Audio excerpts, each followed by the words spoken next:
Pakistan stock exchange (PSX) में बुध के रोज कारोबार मनफी रुझान के साथ इख्तिताम पजीर हुआ, जहां बेंचमार्क KSE 100 इंडेक्स 374.85 पॉइंट्स यानी 0.22% कमी के बाद 1,70,646.92 पॉइंट्स पर बंद हुआ।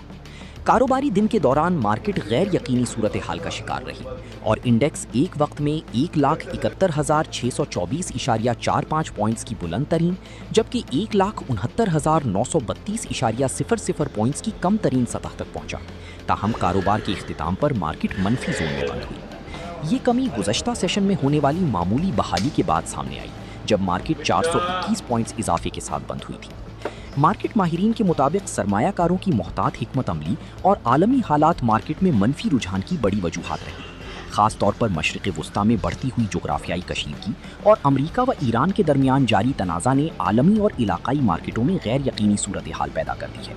इसके अलावा सरमायाकारों ने माली साल 2026-27 के वफाकी बजट से कबल मुख्तात रवैया इख्तियार किया।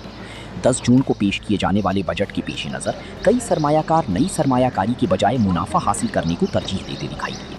कारोबार के दौरान बैंकिंग, सीमेंट और ऑयल एंड गैस की शोबों में फ़रोख्त का दबाव देखा गया, जबकि बाज़ मखसूस शेयर्स में महदूद खरीदारी भी देखी गई। ताहम मजमूई तौर पर सरमायाकारों का एतमाद मुहतात रहा और तिजारती हुज्म भी निस्बतन कम रिकॉर्ड किया गया।